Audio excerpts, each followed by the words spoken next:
So, welcome to From Imagination to Action, How Young Voices Are Changing the World. This session will be moderated by Lisa Giuliani. Lisa is an educator and director of youth foresight projects with Teach the Future. She'll be presenting together with a promising group of NGFP award winners. The session is going to last 60 minutes and it will be recorded. My name is Caressa. I'm just here for background support. If anyone should need anything or have a question, I'll try to transmit any questions from the Q&A pod and the chat pods to the speakers just to make sure that they're addressed. And please note that your lines have been muted. So those are your primary means of communication. And with that, I'll hand it over to you, Lisa.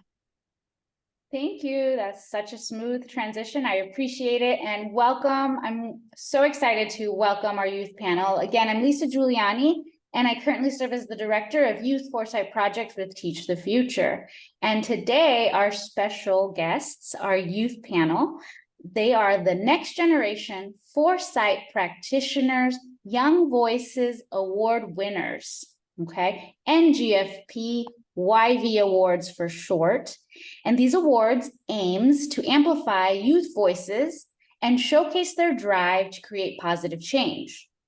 This is the third year that Teach the Future has collaborated with the School of International Futures to offer these awards to young leaders pursuing their future-focused projects worldwide. So, without further ado, I'd like to introduce our first youth, Amna Habib. She comes from our 2021 NGFP YV cohort winners.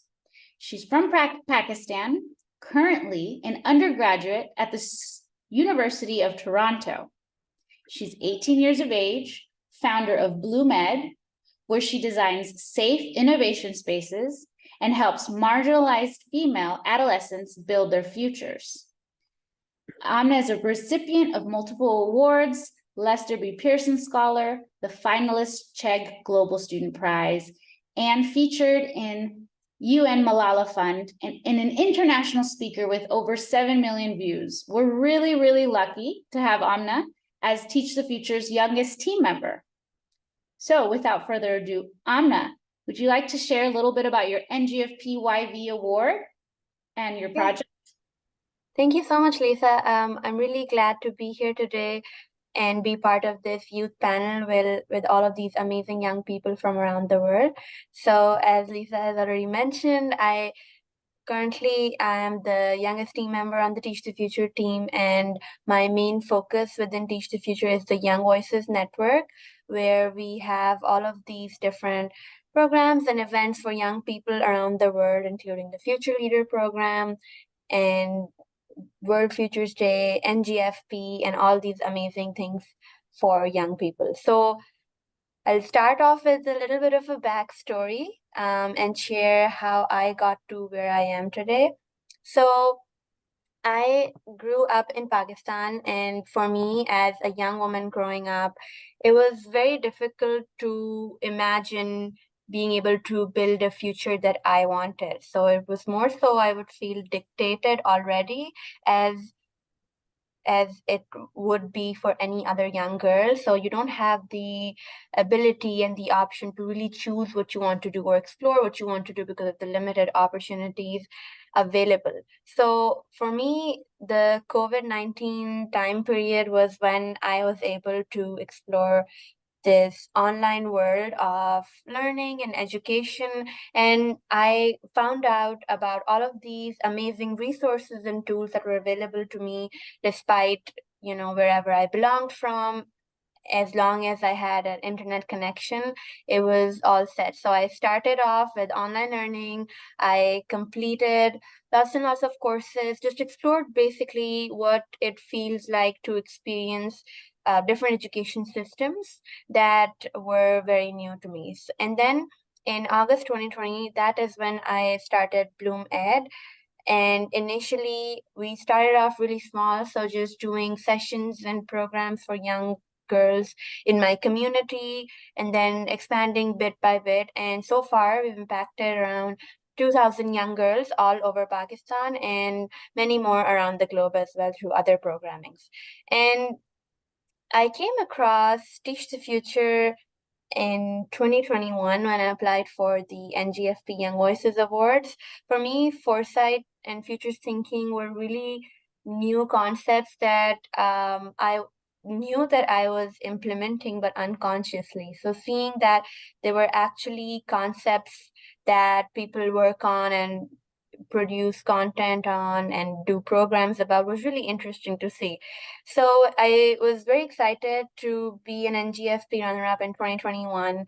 And since then, I have been very actively involved within Teach the Future. So first, right after that, we had World Futures Day in March 2022, where I was also involved, and it was a really amazing experience. And that's when I decided that I'll join Teach the Future.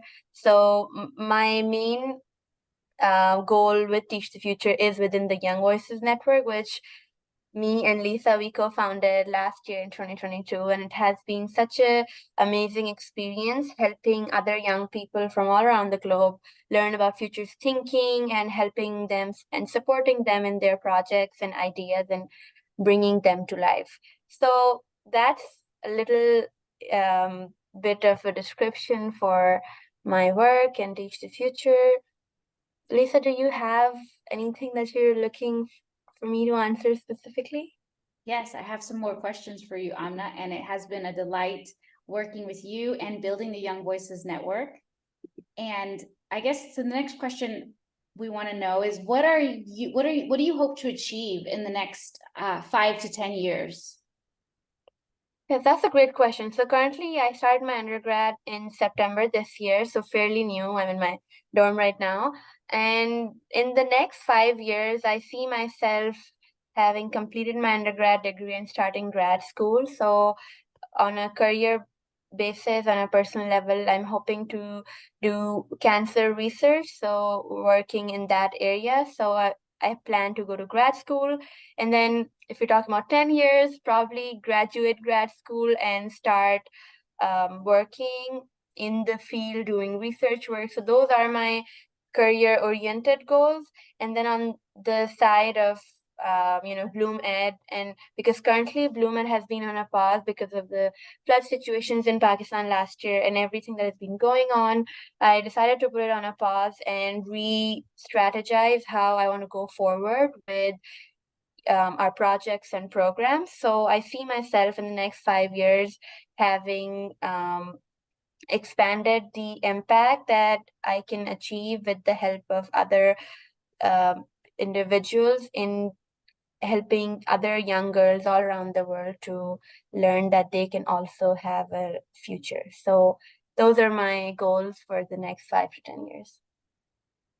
Thank you, Amna. And I will trouble you with one more question, if I may. It's going to be a two-part question. So because you've gotten your feet wet now in the futures thinking field, and you continue to learn more and more, and you know, futurists, they like to span a time horizon out into the future. So if I proposed, let's say in the year 2073, right? What would you, if you had to think, what had your project contributed in that year? What had you done all up until that year? What are some things that your project, whether it be with BloomEd or whether it be in your career path, what ultimately? That's a great question. Yeah. Because in 2073, I'll probably be almost reaching my 70s. So let's see. I'm hoping that by that time, I would have achieved all of my goals. And specifically when it comes to BloomEd, I hope that I can have created this global platform that empowers women and helps them realize that they can again have a future of their own. And I hope that it expands to greater heights and can help as many young women around the world as possible. So whether it is helping them learn and explore careers like STEM or helping them understand other skills, that is my goal with BloomEd. I also, because 67 or 68 would be an age where I would be really old. So maybe I can pass on my experiences and ideas to other individuals and younger people. So I'm hoping that I could possibly have a mentorship program and help other young women learn and just share my experiences. And in terms of, I'd say career-wise, because I'm very interested in the cancer research area, I hope that by then, by 2073, we do have a cure for cancer, and it can, be a different time where people can actually get cured for cancer and do not have to live without a cure. So an ambitious plan, but I'm hoping in some, albeit small way, I can contribute to this big task. So yeah, those would be some of the things I hope I can achieve by 2073. Well, thank you for sharing. You're definitely ahead of the game. And yes, we're all very much cheering and rooting for all of our successes while we're here. So thank you, Amna, so much. And we'll hold off on questions from guests till the very end, okay? Thank you, Amna. So now I'd like to move, so we just went from 2021. Our 2022 Young Voice has moved to the next session, so couldn't be here today, but we're gonna move to this year's first place NGFP YV award winners. And I'm introducing them as Kivari Andrews' team. They took first place for their award on community book clinics. They are literacy champions promoting literacy at a community level in Uganda. So, and Andrew, a senior, age 16 years from Uganda, the team is very passionate about education. They were awarded a scholarship from Read to Learn Foundation, and that is made to motivate children to help develop their literacy skills. And we're just very pleased to have you all here as a team. Your project really inspired and humbled our judges, and will continue to humble and inspire our youth. So I'll pass over the mic. Whoever wants to take it on your team, if you can tell us a little bit about your project and its purpose. And you're on mute, so we'll unmute you when you're ready. Oh, maybe the host. Oh, there we go. Okay, hello, we are the literacy champions in Uganda, and our project is the community book clinics. We conduct them after our holidays, after school. And in our book clinics, we gather children aged 2 to 12. We teach them how to read, write, and spell.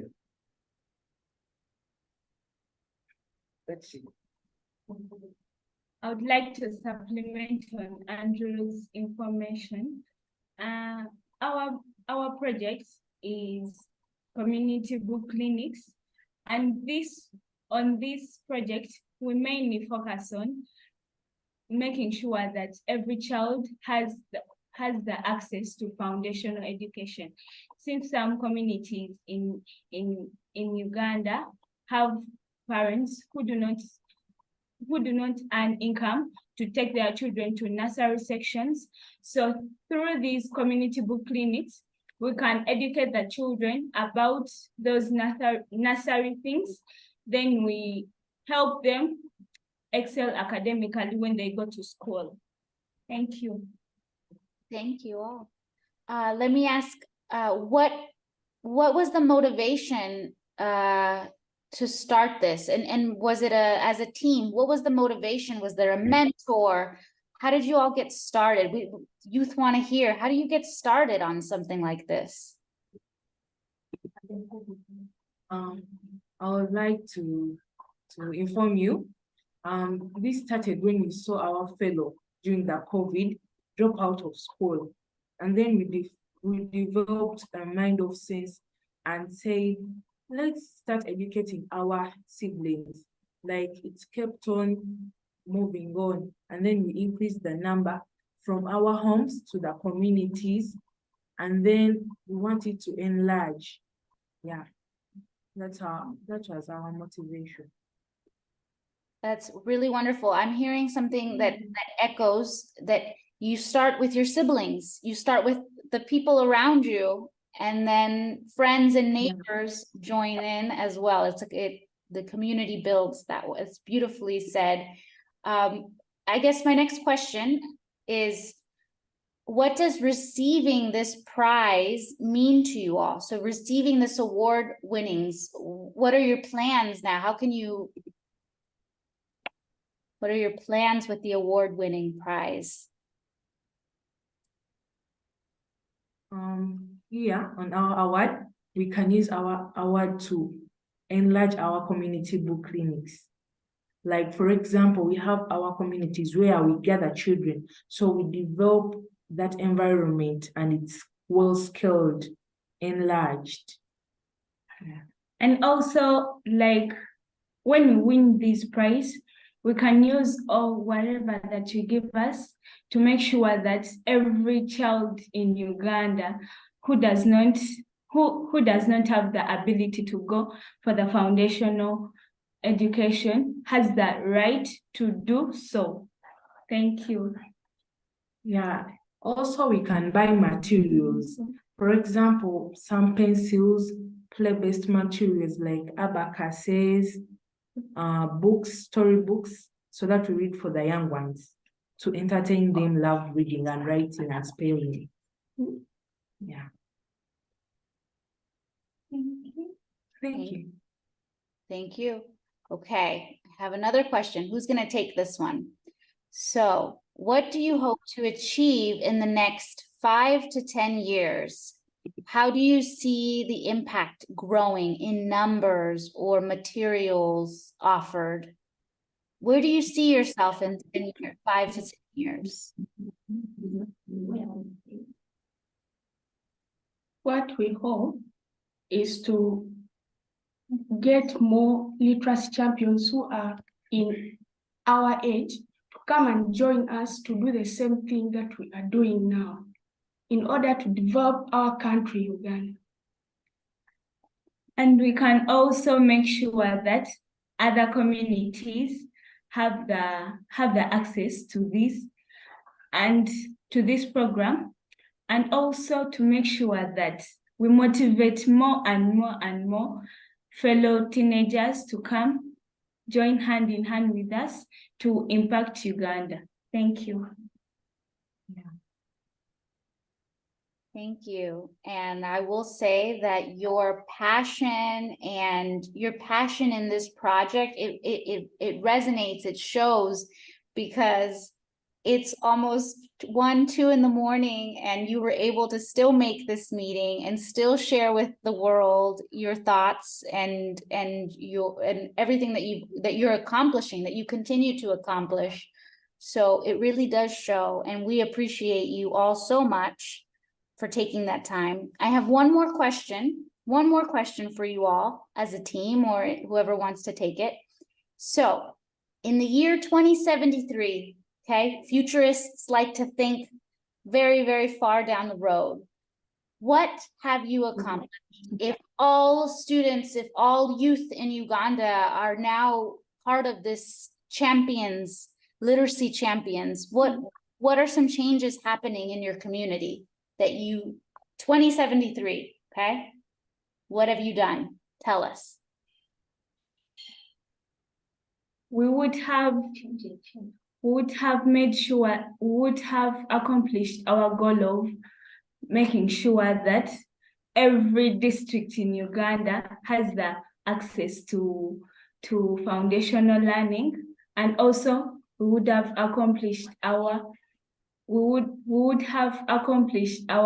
of making sure that our fellow teenagers have come hand in hand with us to impact Uganda. Thank you. And adding on, to add on Anita's point, that what we have done in our country is that we have helped children to learn how to spell, read, write, and excel academically at school. Thank you. And also to add on, would like to expand and work hand in hand with other people outside the country in order to expand everywhere. Thank you. Also to add on, we also motivate these parents, like the parents who give us children so that we educate them in our communities. We motivate them even if they don't have income, we motivate them to bring more children. And then even those children, other children in the community, see that this learning that we teach is so good and entertaining. So it attracts them to come more and more in big numbers. Yeah. To supplement more, like for example, in our country, Uganda, the girls are not like favored most. Like in those days, they would say that when a girl reaches 13 above, she has to go for marriage. But we want to change that narrative. We would have changed that narrative because most of us, the literacy champions, we are girls. Thank you. Yeah. That was a great way to like just finish that thought, that dream. So the narrative will have changed by then. And so, that's really great to hear, really great to hear you thinking and dreaming and making things come true, making these dreams come true, chasing these dreams. Amazing, amazing to hear. Okay. Well, we'll come back to see if there's any questions and answers from the participants, okay, at the very end. So now we're moving right along.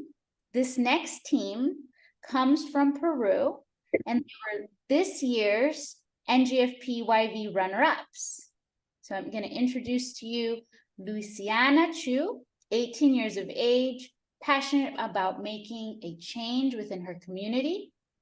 She co-founded a volunteering program called Sumak Yaki, which aims to close the educational gaps in all corners of Peru.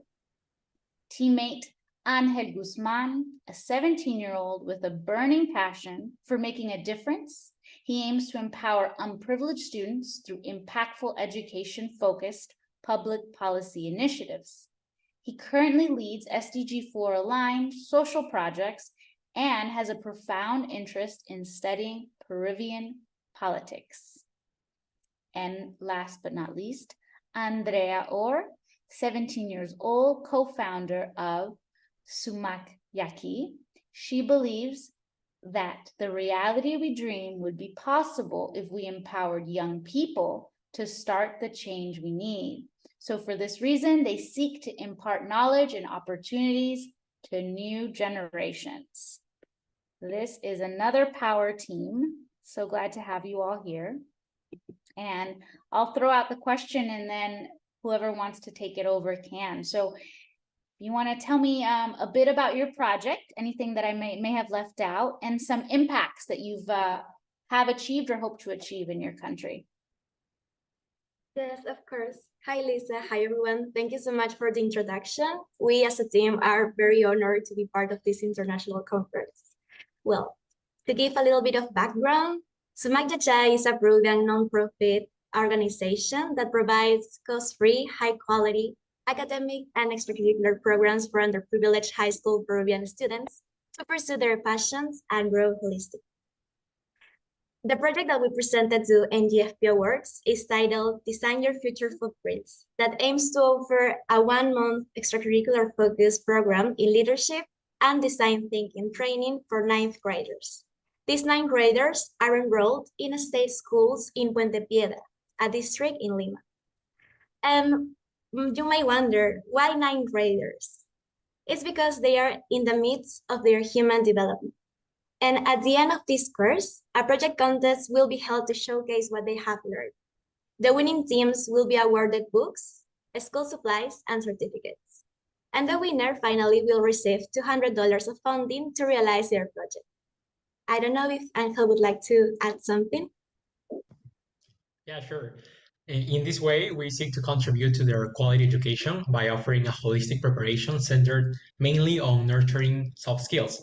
We think that this ability can be applied on a daily basis, which means that they will be constantly reinforced, and that's why they will be sustainable over time. And some impacts that we have achieved so far as an organization, as Sumak Yachai. For instance, we can say that last year we launched an online program focused on teaching mathematics, which lasted about 8 months. And we covered areas such as arithmetics, algebra, and geometry. And we reached approximately 150 students with this program. Also, we launched a course named MUN Essentials, a 1 month Model United Nations debate program in order to teach the basics of Model UN and enhance the public speaking skills and research skills of many students around the world, around the country, and in 7 other Latin American countries. And we had around 100 students graduated. We can also say that we as Sumak Yachai have been accredited by the National Youth Department in our country, and also have been recognized by national programs such as Enseña Peru and Holt Prize Trujillo. That's why we have these organizations on our behalf who are supporting us to fulfill our mission.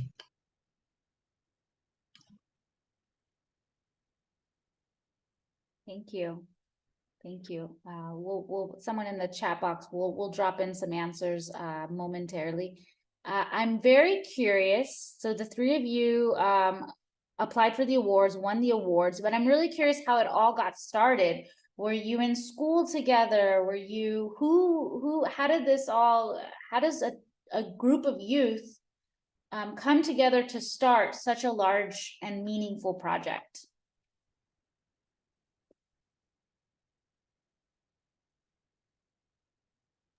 Yes. Ali, go ahead, sorry. Okay, thank you. Well, we started as high schoolers. We met when we were in our last year of high school, at least for me and Angel. Luciana was a freshman, if I remember correctly. So we just met each other and tried to do this whole thing, basically. Because since the beginning of Sumak Yachai, we have been passionate about our desire to empower young minds so that they can develop hard and soft skills that enable them to reach their full potential. However, at one point we realized that all of these virtual programs of math, UN debates, and others couldn't really provide enough support to every corner of Peru, as that was our main goal. Thus, we wanted to expand our scope to on-site classes to reach underprivileged students without internet access or electricity. Well, and that's the reason we just chose Puente Piedra, a district in our capital, Lima, because it's ranked as the second district with the highest poverty rate and the sixth district with the highest illiteracy rate in Lima. Therefore, we decided to develop our proposal in this place. Thank you. Thank you. Sounds like you all were in school together, all saw that there was a need and your passions aligned. And so it started there. That's really great to hear. And when you all received or heard about the awards and you were runner-ups and you received a cash prize, did you map out plans on what you would do with this winnings? Oh yeah, obviously. We were so thrilled and excited to receive this prize. And yeah, at first, we, as Sumak Yachai, we've been developing a lot of online programs, but we as a team decided to be able to open to new environments and to reach more students. So we wanted to bring this transformative experience to those who needed the most. And these people that needed the most were the people that couldn't access to internet. That's why once we saw that we were the runner-ups for the NGFP Young Awards, we decided to launch this program. In February, basically, our project will turn into a reality. By contacting two Puente Piedra schools, we aspire to reach our target students of approximately 200. These are going to receive a comprehensive preparation in leadership and design. And that's why we want to inspire and empower more students with knowledge and enough skills that will contribute to their personal development. Thank you. Very nicely said. Thank you, Luciana. And since the project is very much underway, very much already launched or launching, in 10 years, what do you all dream? Where do you see yourself in 10 years?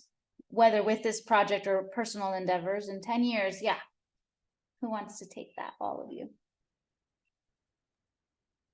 Well, as an organization, we aspire to extend our impact worldwide. And that means having branches in 5 Latin American countries that will empower more than about 8,000 students.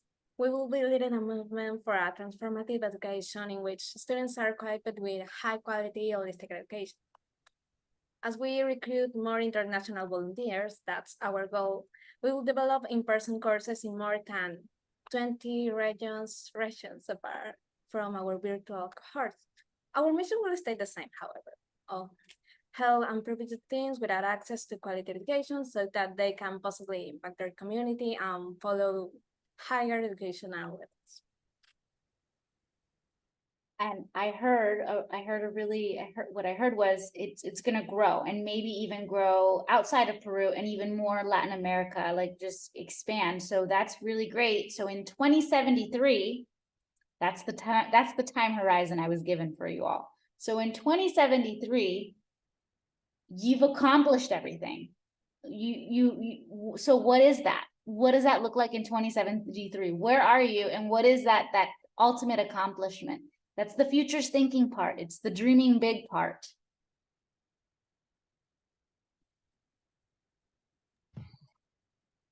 Sure. In 2073, we envision, we can envision a scenario like the following.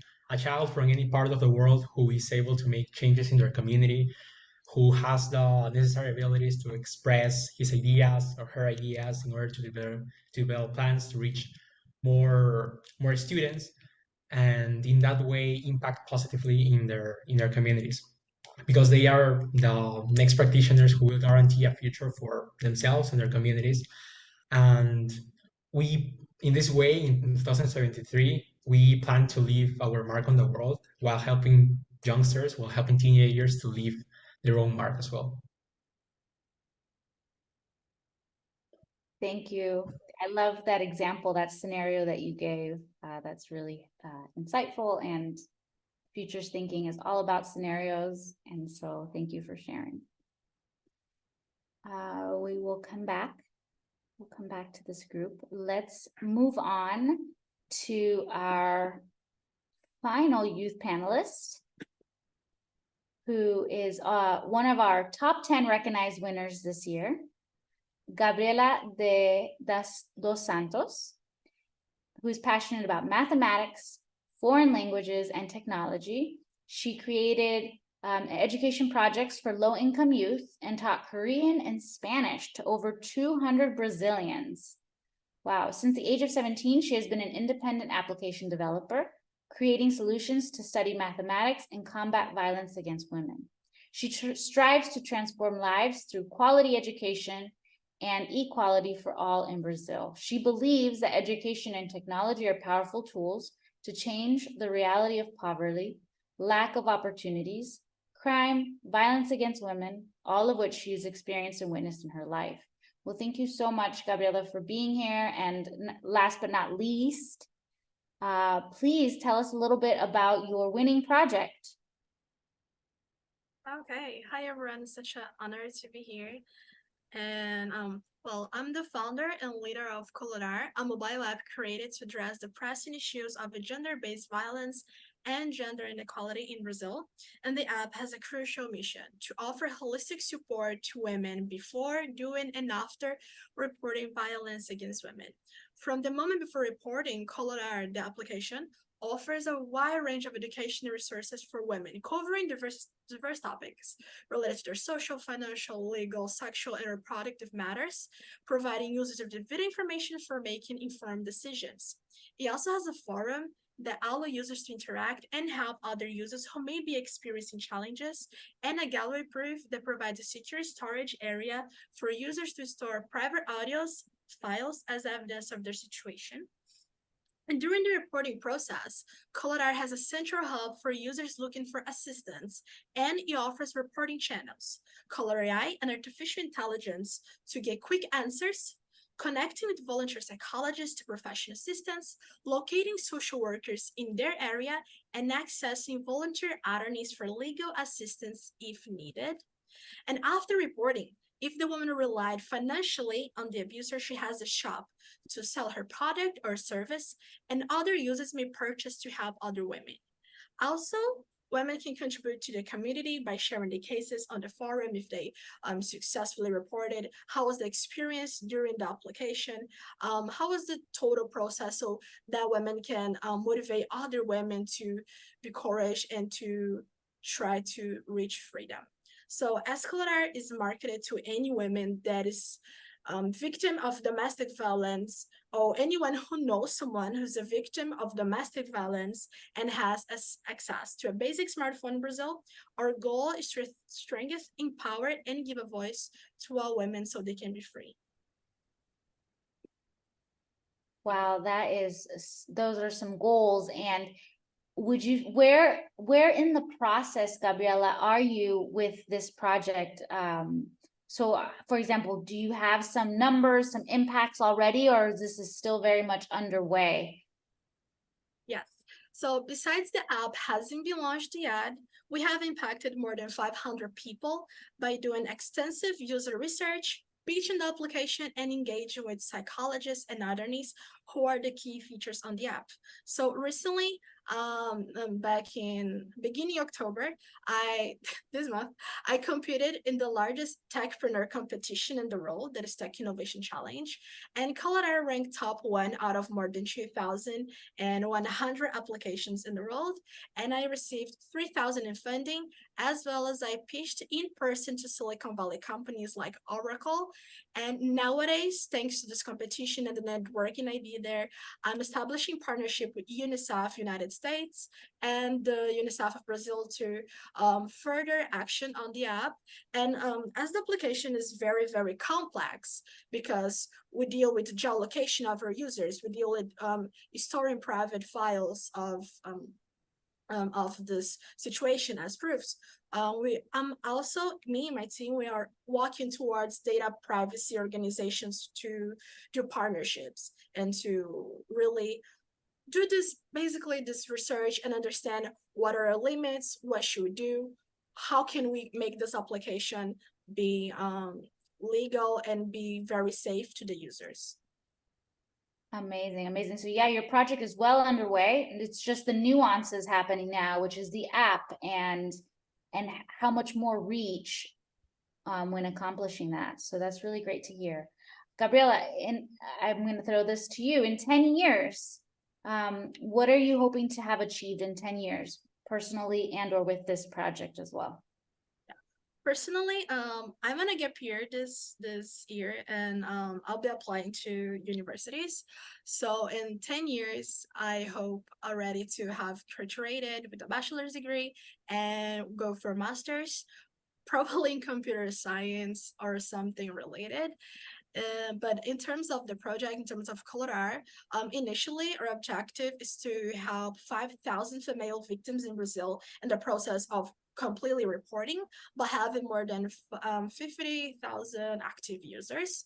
And the Colorar also aims to increase accessibility to menstrual hygiene products for low-income people. Because like in Brazil, 52% of women have suffered and continue to suffer from menstrual poverty, and 35% say the purchase personal hygiene items consumes a very high amount of their monthly income. So based on this matter, Colorar seeks to establish strategic collaborations with companies committed to the well-being of women, offering their products at more affordable prices and Colorar shop. because this partnership not only benefits Color users, but also promotes health and well-being and access to essential products for low-income women. And furthermore, our aspiration is to increase of up to 5% of female entrepreneurs in this period of time, to 5 to 10 years. And we intend to gradually extend our application to other countries in South America, starting probably with Bolivia, which has similarities with the Brazilian system, and in other countries consider cultural nuances and specific needs. Because one of the key features of the app is the social workers, but not all countries have social worker system, for example. So we have to start in Brazil, and after that, go for another country that is just similar in terms of probably hospitals, local workers, social workers, and other professionals. I continue to be very humbled by all of your inspirations, goals, and dreams. So I'm just humbled to be here and hear all of this. So the last question I'll propose to you, Gabriela, before we move to any questions in the audience or just open space to converse, is you've mentioned all of these goals and ideas for 10 years. Now it's the year 2073. What are you doing? Where are you? And what was the ultimate, the dream accomplishment? Yeah. So Colorado, which would initially begin in Brazil, I think in 2073 would become a global phenomenon, adapting to various culture and specific needs of different countries, with an adoption in South America and eventually spreading globally. I also hope that governments and non-governmental organizations will collaborate closely with Colorado to customize the app for their specific regions, ensure that it's culturally sensitive.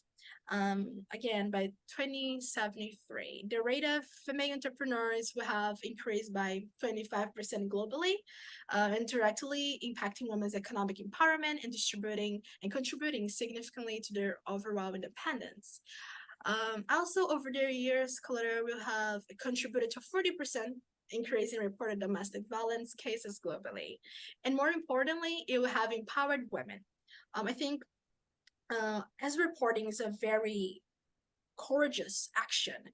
I hope that 35% of women who use Colorado all of this 50 years will have achieved financial independence and will successfully complete the reporting process, allowing them to break free from the cycles of abuse. I just hope overall the app will become a symbol of hope, resilience, and the collective strength of women worldwide, and marking a significant steps toward a safer and more equitable world for all. Thank you so much. That's such a strong finish. And what's really neat about having you all here presenting and sharing your projects, your ideas, your goals, and inspiration is that, well, first off, this is the 50th anniversary, right, for the World Conference. And from my knowledge, this is the first time they've really extended the invite to youth, to have a youth panel speak at a futures thinking organization. And really, we are part of this future. We're moving into this future. And so we're making history as well. This is, youth being able to speak to the larger audience. A lot of these audiences are of all ages, and part of what Teach the Future is what we like to do is offer that intergenerational equity where all voices, where young voices can be heard. And that's what you're all doing here today. And you're all a very special bunch that found out about the NGFP Awards. So now I just want to ask you all, how did you find the NGFP Awards, or how did you dip your feet into this futures thinking world? And I'm just opening up the mic to whoever wants to answer that.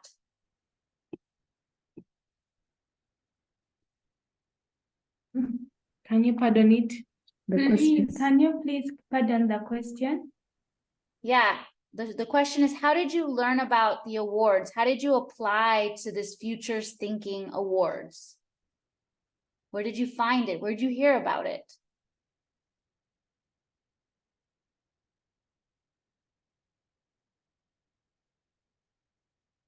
Did it pop up in your email? Was it passed around in schools?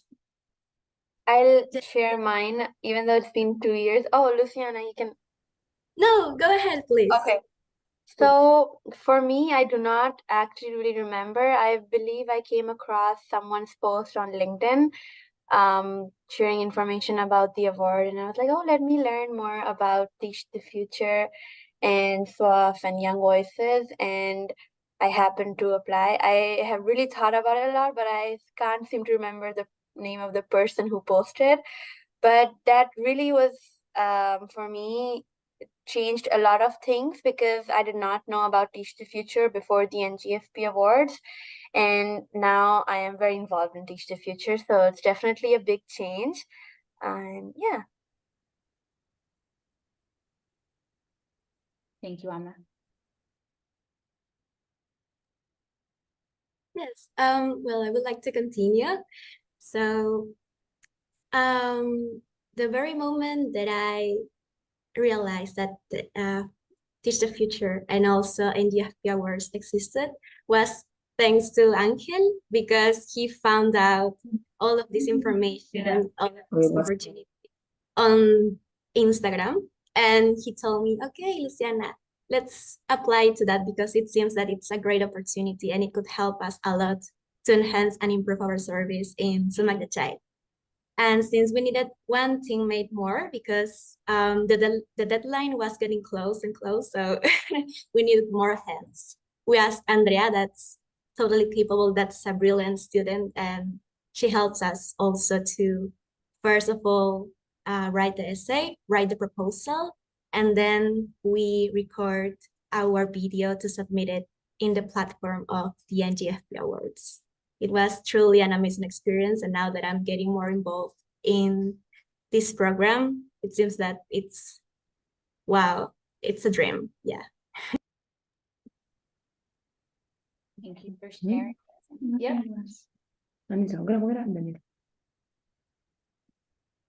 First, we got to know about these competitions because we have very many people who love us, like the Richland Foundation. So it gets for us competitions in order to develop our skills. So that's how we got to know about this competition, which is helpful to us. Thank you. Thank you all. Thank you. We still have some time, and I'm seeing a question in the chat box. So it says, you are all empowered to create change. It says, can you imagine schools that encourage all students to be empowered the way you are? If so, what could students do in school to learn to be leaders like you? Does anyone want to take that one? Sure, I would like to try. Yeah, we can imagine that. Actually, we as Magichai want to do that, and we are going to do that through this project because designing your future footprint aims to teach students these leadership mindset and design thinking tools so that they can create projects in their own communities. We aim to hold hold workshops on self-awareness, social awareness, collective action, as well as the steps of design thinking, such as explore, design, experiment, and share, so that they can acquire these necessary abilities to create these projects and at the same time to continue escalating them so that they can have an impact on their communities. And we believe that schools also can play a big role in this movement, because if they promote these sort of extracurricular opportunities that enable students to participate in leadership programs, that enable them to participate in contests such as this one, to acquire the necessary funding to create projects, the students then can have those opportunities at their disposal so that they can take advantage of them. Because in Peru, it happens that schools are more focused on teaching academic subjects rather than strengthening soft skills or sharing extracurricular opportunities, just contests, just projects. And if schools, especially principal or the school administrators, promote these sort of opportunities, then students will have these opportunities so that they can take advantage of them. and the students, of course, take the initiative to apply to be part of these opportunities and also to create their own projects. So yeah, I think we imagine it, and we for sure we're going to do it.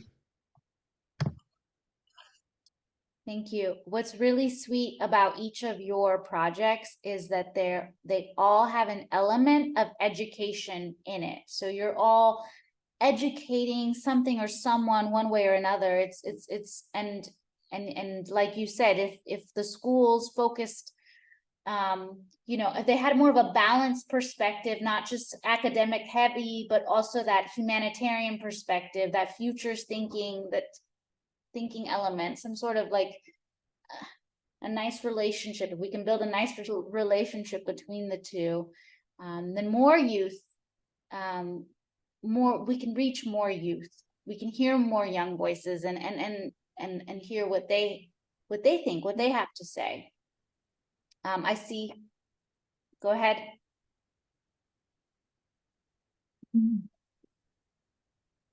Firstly, for us, you should take students in disadvantages. You should see a good thing, like take advantages out of that. Whereby in COVID-19, we were there at home. Some people were suffering. For us, that's when we came up with the idea of starting up book clinics at our communities. Thank you. Secondly, even passion. Like, for example, if a student is passion, if a student has passion, he or she can be able to stand up and be a leader.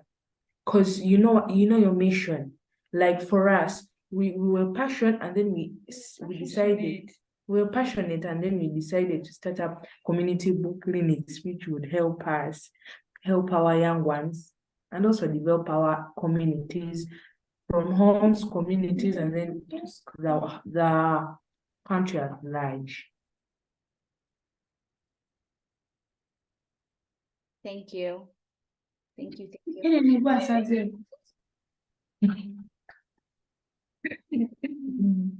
Or adding more, like if you see something around you which is bad, search something good from that bad thing.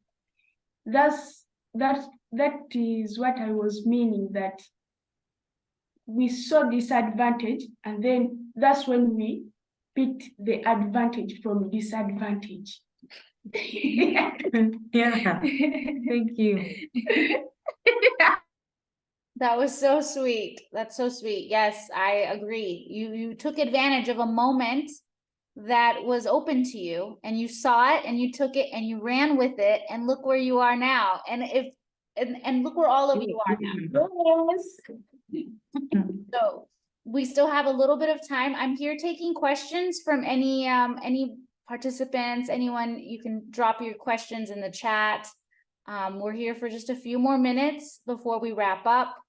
In the meantime, I don't see any questions. So are there any final thoughts from our youth panelists? Anything, if you can have a conversation with another youth who may be unaware of futures thinking, or who wants to start something or wants to start somewhere. I don't know. Is there any advice or any words of wisdom that you can share with the youth that might be listening, or adults that might be listening?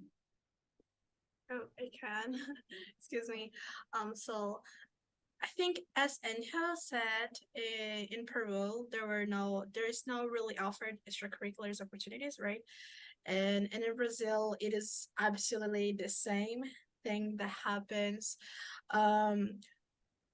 If you want to have more students being leaders, you have to motivate the students and show to them how they can be leaders, identifying social issues, identifying problems and addressing them. But when we are in a class, when you are raised in a culture, in a school where we don't have opportunities, where we don't learn about problems, where we do not look to what is going on around us, or where we don't analyze these issues, the student will not have this leadership attitude. To have the students to be leaders, we have to motivate them and insert them in a class where we have other leaders, show them other leaders. Because when we are in a class where no one's really take action, probably you won't feel the will to take action. But when you are in a class that everybody's inspired, just like here, you won't feel inspired. You'll feel the will to do something incredible, to something that is important to you, or just start thinking, what can I do? So be around people that makes change, that takes action, and go further in those matters of social issues. What people are doing to improve the world are definitely something that will basically change that student's mind about what can that person do. And also to everyone who's probably afraid of not starting something, I think you should do really whatever you want to do. Because at first, people may not believe in you, as people didn't believe in me at first. And the thing is, you have to do, because if you don't do, how will you know if you achieve something? Why not? After all, it's you, with you for all the way of your life. And if you want to change your life, you are the person responsible to do it. If you want to change other people's life and you see how to do it, you should do it. Because only if you try, you'll see that you got something. Only if you try.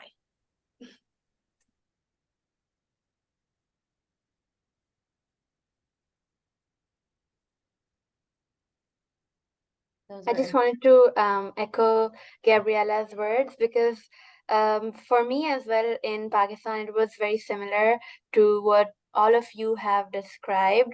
And when it comes to like just finding that element, finding what you really want to do and what you can do as a person is so important for a lot of us young people, especially when there is a scarcity of extracurricular programs at school. It's very difficult to be like, okay, what can I actually do? What is out there? And I felt the same way, growing up, that, okay, school is there, but what else? What else can we achieve? And especially considering today we're at this future thinking conference talking about the future, it's also important to remember that young people are the ones that are going to live in this future. So it's very important and crucial for all the generations today to be able to empower young people to take action, and for us as well to find avenues and opportunities and prospects. So like today we're here together representing so many different parts of the world and coming together to share more about our lives and how we have changed the way we think, the way we do things is so inspirational, even for me, like to listen to all of you.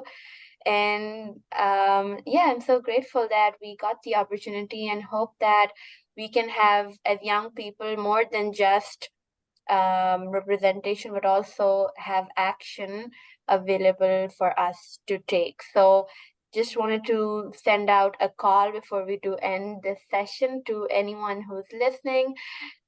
The one great thing that you can do for our future is believe in us and give us the opportunity to take action. Talking is amazing and we're doing the talking, but we also need to walk the walk. So join us in helping achieve this mission, and thank you everyone for being here today. Thank you, Amna. That was those were all really good summaries and thoughts to end. We have Lisa, may I ask a question? Yes, sure. We have a minute. We're going into your session. Sure, go ahead. First of all, a brilliant session. I enjoyed listening to it. Well done, everybody. The second thing is this is a piece of market research, which you can just put your hands up to. I'm about to launch a new service, which will be completely free, will be available to everybody in the world, and will allow everybody to use scenario planning to think about their lives and what they want to do in the future. It's very simple, but it's also got an artificial intelligence in there to help you think about where your lives might be, what you might be doing, and taking action in the future. Would you all be interested in that? If you could just get a show of hands, it'd be great. Would that help you? Yes. Yeah. Yes. As your information, your contact information, we'll be delighted to contact you directly. Thank you so much. Well, I'm going to contact Teach the Future very shortly and ask them to be partners with us. But I'll at least be able to go there and say that you actually are interested. And Lisa can back me up on that now. Yeah. So thank you. That would be wonderful. I think it's very important that we get people like yourselves to understand what's out there, which was just said. And if we know what's out there, then we can do something about it. So what we're going to do is have a robot help you to say, well, this is the future of, let's say, work. And then you can choose within work what you want to do. And the robot's helping you to figure out, don't go into this type of work because it's likely to disappear. Go into this type of work because it's going to be exciting and it's going to continue into the future. Yeah. Michael, it looks like we'll have a beta trial right here. So this nice group here will be a nice beta trial. Definitely. I'd like to do that, Lisa. So if you could mention it to Peter, I will be in touch with him shortly. Okay, wonderful. Now we're quick screenshot. Everyone smile. I'm taking a screenshot. Ready? 1, 2, 3. WFSF. Cheers. Think I got it. Okay. Thank you all. Thank you so much. We'll be in touch. Have a good evening, good morning, and good afternoon. Good night.